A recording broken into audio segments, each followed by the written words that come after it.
I never believed in the stories they told us around the campfire. The ones about the Wendigo prowling through the dense forests of northern Minnesota. Legends meant to scare children and keep them from wandering too far into the woods at night. But now, as I sit here typing this with trembling fingers, I know that those legends are more than just tales.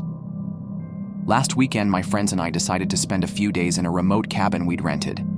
It was supposed to be a fun getaway from the bustling city life, a chance to reconnect with nature and each other. But what we encountered out there was nothing short of a nightmare. The first night, we heard noises, unnatural sounds that echoed through the forest, like a distorted howl that sent shivers down our spines. We tried to brush it off as the wind or some animal, but there was something about those cries that felt wrong, like they were calling out to us. The next morning, we found tracks outside the cabin, large, unsettling prints that didn't match any animal we knew. We joked nervously about Bigfoot, but deep down, we were all beginning to feel the creeping dread of something sinister lurking just beyond the trees. As the sun dipped below the horizon on the second night, the atmosphere grew heavy with an unspoken fear. That's when we saw it. A gaunt figure, impossibly tall, with glowing eyes that pierced through the darkness, staring right at us from the edge of the woods. Panic set in. We locked the doors, bolted the windows, but the feeling of being watched never left. The creature circled the cabin, its movements unsettlingly fluid, like it was made of shadows. Then came the scratching at the walls, a slow, deliberate sound that seemed to come from everywhere at once. We huddled together, whispering desperate plans of escape. But the oppressive aura of the Wendigo kept us paralyzed with terror. It was as if it fed off our fear, growing stronger with every terrified heartbeat. The air inside the cabin grew colder, and we knew we couldn't stay there much longer. But every time we mustered the courage to make a run for it, the creature would let out a bone-chilling scream, freezing us in place. By the third night, sleep was a distant memory. We were ragged with exhaustion, eyes darting to every shadow, every creak in the floor. It was then that I realized the Wendigo wasn't just hunting us. It was toying with us, savoring our terror. With dawn still hours away, we made our move, bolting for the car parked a short distance away. But as we reached the tree line, a horrifying shriek filled the air, and the creature emerged, its form more grotesque and terrifying than ever. We barely made it to the car, hearts pounding as we sped down the dirt road, not daring to look back. Even now, safe in the confines of my city apartment, I can't shake the feeling that it's still out there, watching, waiting. So if you hear those cries in the night, if you feel those eyes on you from the darkness, do not ignore them, because the Wendigo is real and it will find you.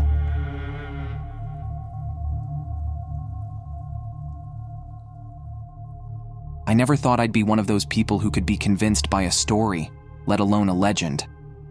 But here I am, sitting in my apartment with the blinds drawn, too afraid to look outside. The darkness out there, it feels like it's waiting for me. And maybe for you too. It all started a few weeks ago, when my friend Matt convinced me and a couple of others to go on a camping trip. Nothing too serious, just a weekend getaway to clear our heads. He found this cabin off the beaten path, way up in the mountains, far from any sort of civilization. The kind of place where your phone doesn't work, and the only sound is the wind rustling through the trees. I used to be someone who loved the idea of getting away from everything, but something felt off about this place from the start. The cabin was old, run down in a way that felt wrong. You know when you walk into a house and you just feel that something's wrong, like it's been abandoned too long? That's how it felt. But Matt, being Matt, was already making jokes and talking about how great it was going to be. His excitement made me second-guess myself, so I pushed my unease aside.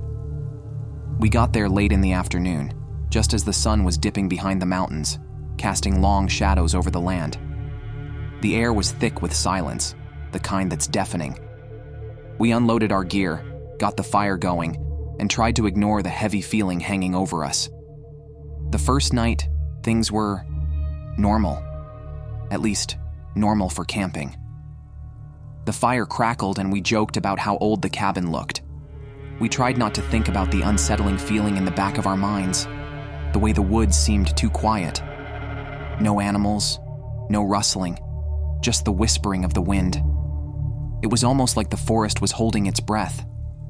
Around midnight, we heard it. A faint, high-pitched sound carried on the breeze. It was like a scream, but stretched out, like something was trying to call out but couldn't quite get the words right. It sent a chill straight down my spine, and I could see from the look on my friends' faces that they felt it too. Matt laughed it off, said it was probably an owl or something, but it didn't sound like any animal I'd ever heard. I didn't sleep much that night. Every time I closed my eyes, I could hear that sound in the distance, growing fainter and fainter until it was almost a whisper. But just when I thought it would stop, it would start again, closer this time. The next morning, we decided to take a walk around the property. It was beautiful, yes, but there was an unsettling feeling that lingered in the air. The trees felt too thick, the path too narrow. But Matt was in his element, excited about the remoteness, so we followed him. That's when we saw it. At first, I thought it was just a trick of the light, a shadow among the trees, something that shouldn't be there. But then it moved. I could see it clearer now, standing still between the trunks of two massive oaks, its body unnaturally thin and tall. Its head was tilted at an odd angle, as if it were trying to get a better look at us. And then, those eyes. They weren't like any eyes I've ever seen. Too dark, too empty. It didn't blink. It didn't move. It just stared at us. My heart was pounding in my chest as I instinctively took a step back. Matt didn't notice at first. He was too busy talking about how cool it was that we'd found some sort of strange animal. But I saw it. I saw the way it shifted slightly, almost imperceptibly, and the way its eyes followed our every movement. And then it was gone. We spent the rest of the day trying to convince ourselves it was just our minds playing tricks. But I couldn't shake the feeling. That thing, whatever it was watching us. And it wasn't alone. As night fell, things only got worse. The air around the cabin grew colder, colder than it should have been for the time of year. And then came the noises. At first, it was just the wind, or so we thought. A low, howling sound that seemed to echo through the trees. But then there was something else. Something heavier. It was like footsteps, but not the kind of footsteps any human would make. They were slow, deliberate, dragging along the ground as if whatever was walking was too heavy for its own legs. We didn't dare look outside. We stayed inside, huddled by the fire, pretending like we weren't all scared out of our minds. Matt started joking again, trying to lighten the mood, but even his voice had that edge to it, like he was trying to convince himself just as much as the rest of us. By the time the third night rolled around, it was clear that whatever we'd been hearing was not just the wind. The trees seemed to move with purpose, bending toward the cabin like they were being drawn in by some unseen force. We had barricaded ourselves inside, the windows and doors locked tight, but the sounds of something scraping against the walls sent shivers down our spines. And then, that scream again. But it was closer this time, closer than it had ever been. It didn't come from the forest. It came from inside the cabin. I could hear it, dragging itself across the floor, dragging its heavy body toward us. We all froze, paralyzed with fear. Then came the scratching. Slow, methodical, as though the thing outside was testing our resolve. The fire had burned down to nothing but glowing embers, casting eerie shadows across the walls. That's when I saw it. Two glowing eyes peering through the cracks in the wooden door. Just staring, watching. I've never been so terrified in my life. I don't know what I expected it to do, but it didn't move. It just stood there, watching us. And then, it smiled. I wish I could say that we left that night, but none of us had the courage to move. We stayed there, in that cold, dark cabin, trapped in the suffocating silence with that thing watching us. We heard it again.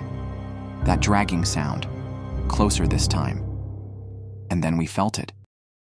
The walls seemed to pulse, as if the cabin itself was alive. The floorboards groaned under something heavy, and we all knew, without saying a word, that we needed to get out. But there was nowhere to go. When the sun finally rose, we made a run for it. We didn't care about packing. We didn't care about anything but getting away from that place. As we reached the road, I looked back, expecting to see the cabin in the distance. But it wasn't there. It was just gone. The trees had swallowed it whole. I don't know if we were ever supposed to find that cabin, but if you're ever out in those mountains and you come across a forgotten road, a path that doesn't appear on any map, don't take it, because whatever was in that cabin is still out there, waiting.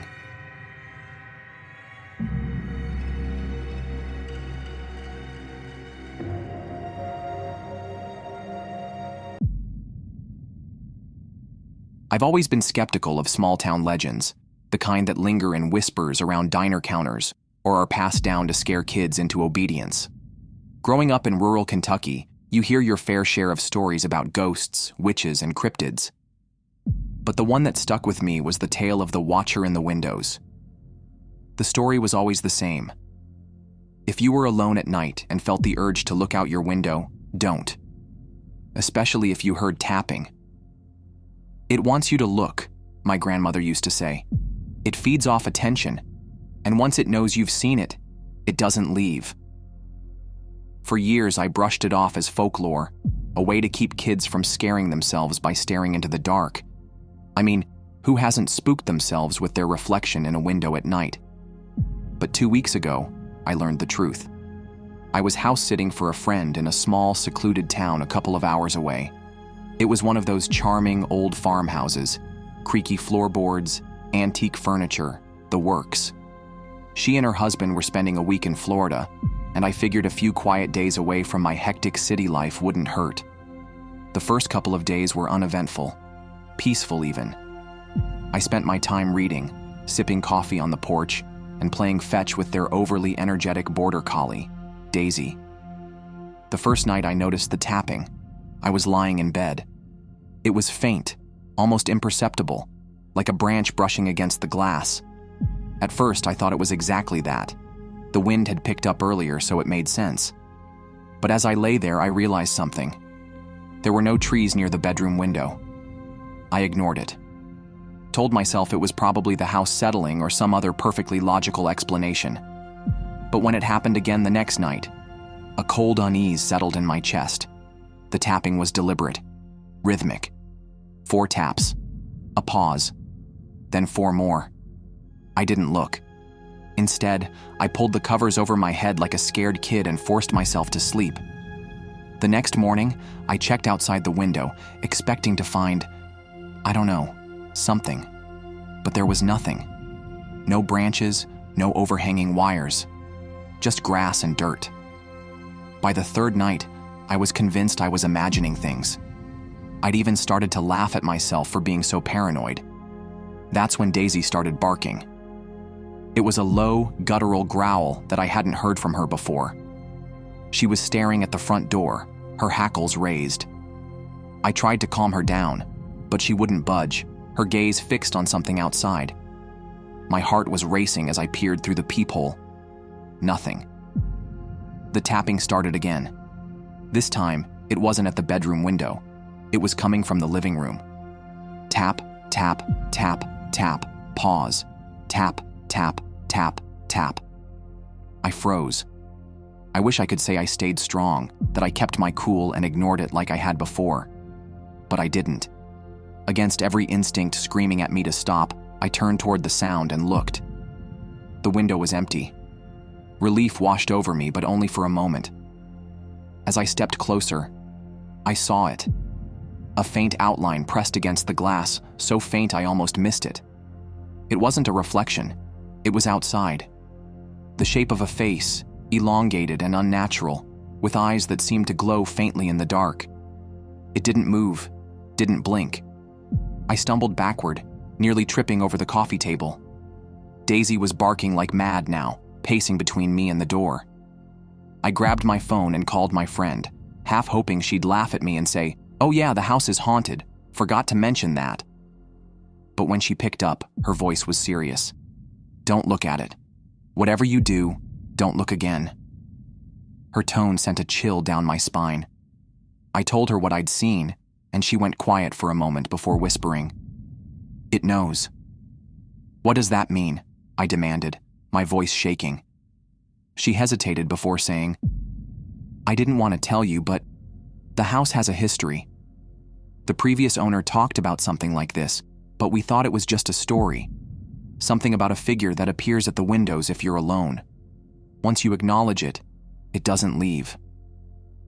I was about to respond when the tapping started again, louder this time. My stomach dropped as I realized it was coming from the kitchen. "Stay on the phone," I said, clutching it like a lifeline. "What do I do?" "I don't know," she admitted. "They said it goes away if you ignore it, but you've already seen it. Just don't go outside. Don't let it in." The line went dead. The rest of the night was a blur. I sat in the corner of the living room with Daisy by my side, clutching a kitchen knife and jumping at every sound. The tapping moved from window to window, each time growing more insistent. Once or twice, I thought I saw movement in the shadows, but I was too terrified to look closely.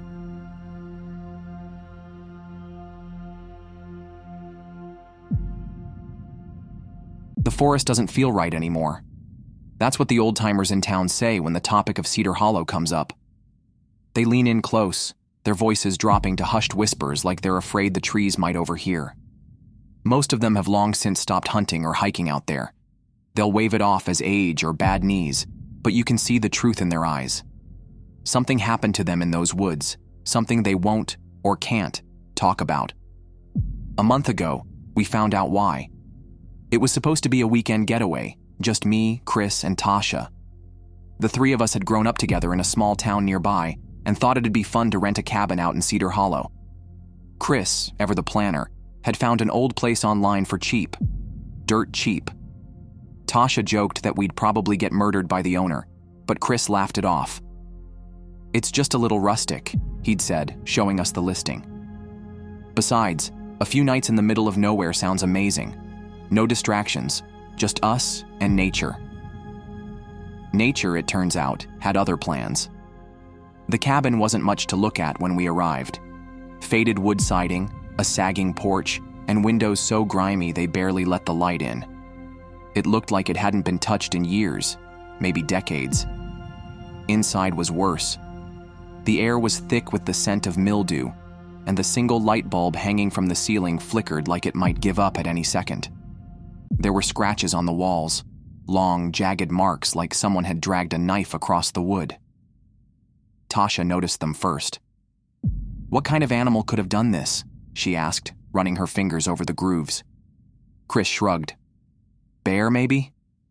They scratched trees to mark territory. "These aren't on the outside," she said, her voice tight. "They're inside." That should have been our first clue to leave, but none of us wanted to admit we were spooked. We dumped our bags in the creaky old bedrooms, cracked open some beers, and tried to laugh off the weirdness. By the time the sun set, the unease had settled in the pit of my stomach like a cold stone. It started with the noises.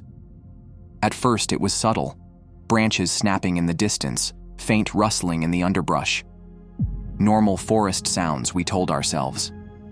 But as the night deepened, the noises grew louder, closer. By midnight it sounded like something was circling the cabin, moving just beyond the reach of the porch light. Chris grabbed a flashlight and stepped outside, his breath fogging in the chill air. "Probably just a raccoon," he said, though his voice wavered. "I'll scare it off." The beam of his flashlight swept across the yard, illuminating nothing but trees and the overgrown grass. Then he froze. "Tasha, grab the other light," he whispered, his voice barely audible. "What is it?" He didn't answer, just kept staring into the darkness. Tasha fumbled with her phone, the flashlight flickering to life. When it joined Chris's beam, I saw it too. Two glowing eyes reflecting in the distance, unnaturally high off the ground. "Must be a deer," Tasha said, but even she didn't sound convinced. "Deer don't stand like that," Chris muttered. The eyes blinked. Then, whatever it was moved, stepping into the faint glow of the lights. It was tall, too tall. Its limbs were thin, almost skeletal, and its skin looked stretched, pale as moonlight. The face, or what passed for one, was wrong, twisted into something that looked like a mockery of a human skull. It didn't move like an animal either. Its steps were deliberate, slow, like it knew we were watching and wanted us to see. We slammed the door and locked it, the three of us huddling together in the dim cabin. None of us spoke. There wasn't anything to say. The scratching started an hour later. At first it was faint, like nails dragging across the wood. Then it grew louder, more insistent. Whatever was out there wanted in. Chris grabbed the only weapon we had, a rusty old hatchet we'd found in the shed, and stood by the door. His knuckles were white, and sweat dripped down his face despite the cold. "It's just trying to scare us," he said, though he didn't sound like he believed it. The scratching stopped. For a moment, the cabin was silent except for our ragged breathing. Then came the knock. 3 sharp raps on the front door. "Who's there?" Tasha whispered, clutching my arm. No answer. Just another knock, louder this time. Chris stepped forward, raising the hatchet. "We're armed," he shouted. "Go away!" The thing on the other side laughed. It was a hollow, guttural sound that didn't belong to anything human. The air inside the cabin seemed to freeze, and the light bulb overhead flickered violently before plunging us into darkness. The next few hours are a blur. We barricaded ourselves in one of the bedrooms, praying for dawn. The thing outside didn't try to break in, but it didn't leave either. It paced around the cabin, its heavy footsteps echoing through the walls. Sometimes it would tap on the windows or scratch at the door, just to remind us it was still there. When the first rays of sunlight finally pierced through the grime-covered windows, the noises stopped. Chris peeked outside, his face pale and drawn. "It's gone," he said, but his voice was hollow. We didn't stick around to see if it would come back. We left the cabin as fast as we could, not even bothering to pack. As we drove away, I glanced in the rearview mirror. Something was standing at the edge of the trees, watching us. We haven't talked about that weekend since. Chris refuses to go near Cedar Hollow, and Tasha's been having nightmares. I can't stop thinking about the way it moved, the sound of its laughter, the scratches on the walls. The forest doesn't feel right anymore, the old-timers say. They're right. And whatever's out there in Cedar Hollow isn't done with us.